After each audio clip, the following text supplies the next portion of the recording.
When you look at these two people, who do you think is the addict? Most people think it's the one in the hoodie. Layla Adder, a 19-year-old from Ottawa, trusted her dealer. He was friendly, reassuring, and she really thought she could trust him.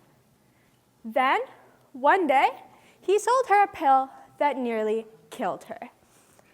Layla thought she was getting the same pill she always got, but instead, it was laced with a drug so potent that she almost died. Hours later, she lay unconscious in her apartment. If it weren't for the banging on her door from a concerned friend, Layla might not be alive today. Layla could have been another tragic statistic in the opioid crisis. Instead, she turned her pain into power, traveling across Canada to educate young people about the dangers of opioids. As she talked to youth, she kept coming back to one crucial question. How do we stop people? How do we reach people before they suffer to the point of using?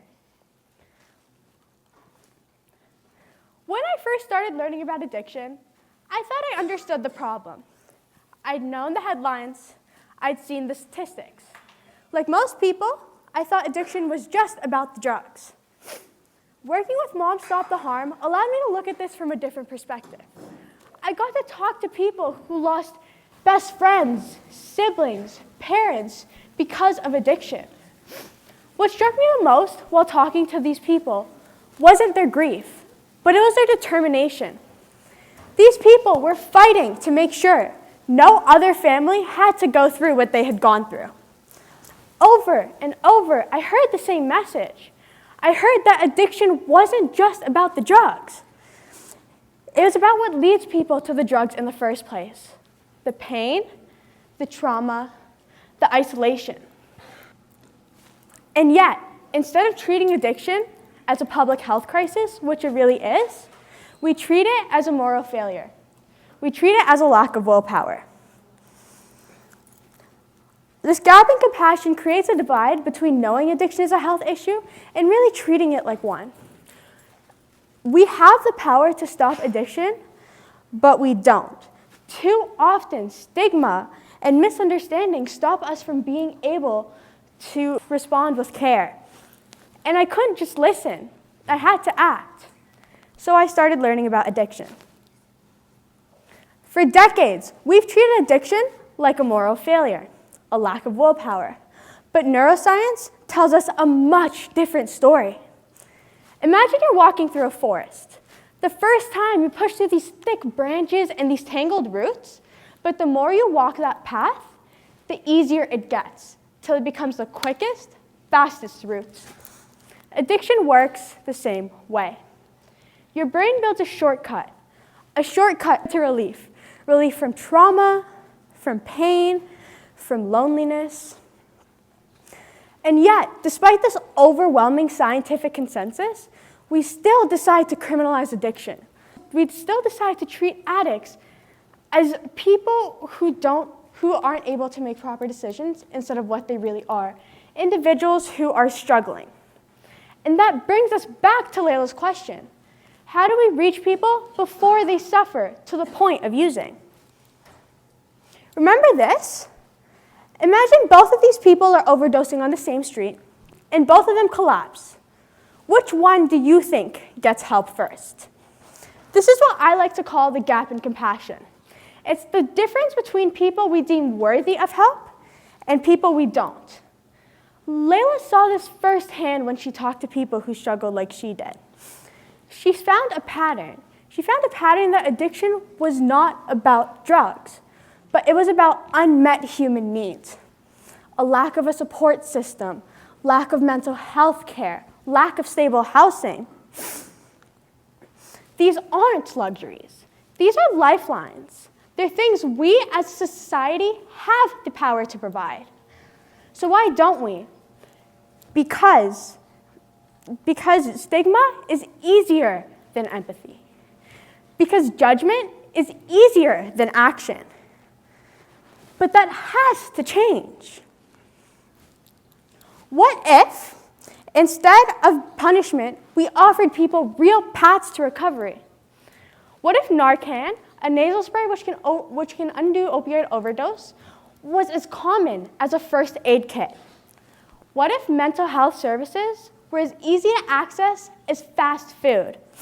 What if addiction treatment wasn't just available, but it was automatic? This isn't a radical idea. This is already happening. Countries like Portugal decriminalized drug use, and the result? Overdose death rates dropped by 80%. When we choose compassion, we save lives.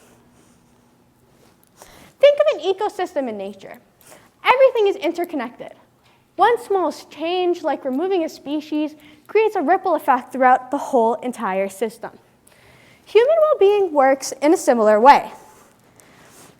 When people have access to mental health support, to stable housing, they feel supported and they are able to thrive in this environment.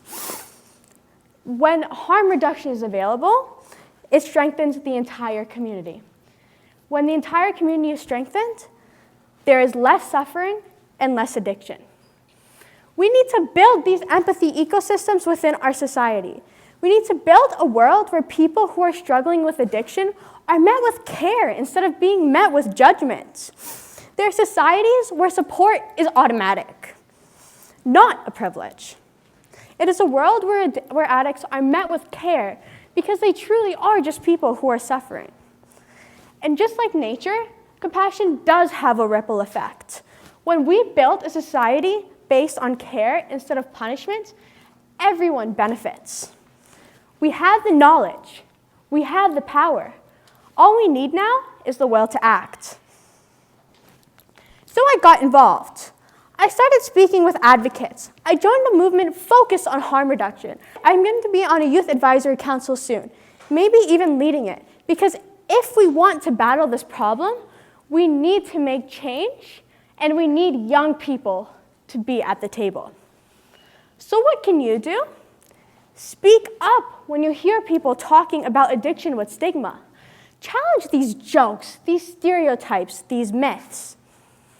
Learn about addiction. Learn from people who have lost someone important to them from addiction, or learn firsthand from people who have suffered from addiction. You can see firsthand that addiction isn't about the drugs, and you can separate the stigmatization from understanding addicts. Join or start conversations in your school and your communities about harm reduction. Focus on implementing concepts that treat addiction as a public health failing instead of criminalizing it and stigmatizing it. Layla Adder turned her darkest moments into a mission, but she should not have had to do it alone.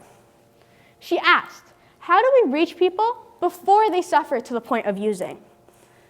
Addiction isn't about drugs, it's about the driving force that leads people to them. And too often, addicts are met with judgment and shame.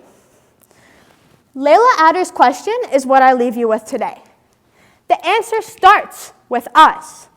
It starts with rejecting the stigma, with advocating for policies that prioritize harm reduction over punishment, with treating addiction as what it truly is, a public health crisis. Change doesn't start with someone else. It starts with you. The way you think, the way you speak, the way you act. So here's my challenge to you as the next generation of leaders. Start the change. Start the conversations. Challenge the stigma. Because managing addiction is not about sobriety, but it's about connection.